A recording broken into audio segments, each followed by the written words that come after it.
जां-पॉल Sartre France के प्रसिद्ध दार्शनिक, उपन्यासकार, नाटककार और सामाजिक चिंतक थे।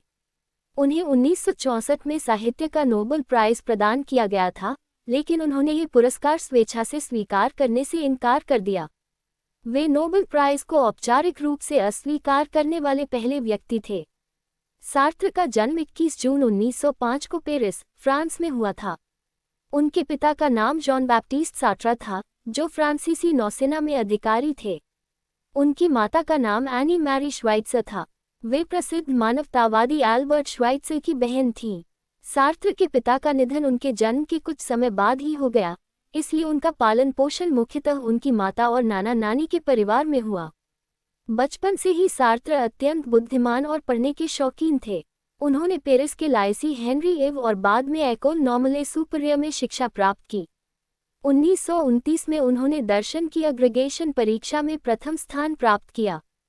इसी दौरान उनकी मुलाकात सिमोन दे बोवॉर से हुई, जो आगे चलकर उनकी जीवनभर की बौद्धिक साथी बनी। सार्त्र ने शुरुआत में शिक्षक के रूप में काम किया।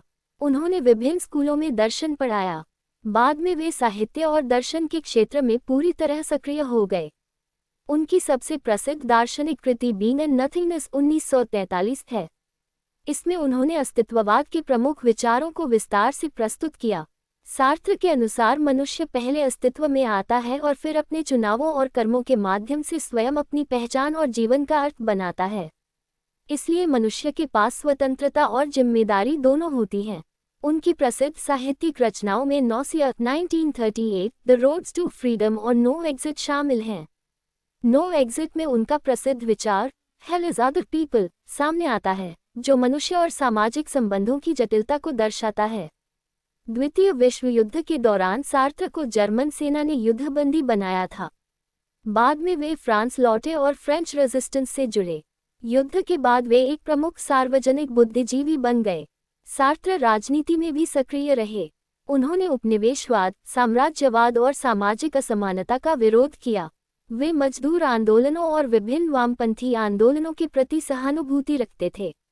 उन्होंने अल्जेरियन वॉर के दौरान फ्रांसीसी उपनिवेशवाद की आलोचना की। 1964 में उन्हें साहित्य का नोबेल प्राइज दिया गया। नोबेल समिति ने उनके साहित्य को स्वतंत्रता, सत्य और मानवीय जिम्मेदारी के प्रश्नों से जोड़ने के लिए सम्मानित किया, लेकिन सार्त्र ने पुरस्कार स्वीकार करने से इनकार कर दिया। उनका मानना था कि किसी लेखक को किसी आधिकारिक संस्था से सम्मान स्वीकार करके अपनी स्वतंत्रता को संस्थागत रूप नहीं देना चाहिए। उन्होंने इससे पहले भी कई आधिकारिक सम्मान लेने से मना किया था। सार्त्र ने कभी पारंपरिक अर्थों में विवाह नहीं किया। उनका सिमोन दे बोवॉर के साथ जीवन भर गहरा बौद्धिक और व्यक्तिगत संबंध रहा। जीवन के अंतिम वर्षों में उनका स्वास्थ्य कमजोर हो गया था। 15 अप्रैल 1980 को पेरिस, फ्रांस में उनका निधन हुआ। जां-पॉल सार्त्र की सबसे बड़ी विशेषता ये थी कि उन्होंने स्वतंत्रता, चुनाव, जिम्मेदारी और जीवन के अर्थ जैसे प्रश्नों को दर्शन और साहित्य दोनों के माध्यम से विश्वव्यापी चर्चा का विषय बनाया। नोबेल प्राइज को अस्वीकार करने का उनका निर्णय भी उनकी स्वतंत्र सोच और व्यक्तिगत सिद्धांतों का महत्वपूर्ण उदाहरण माना जाता है।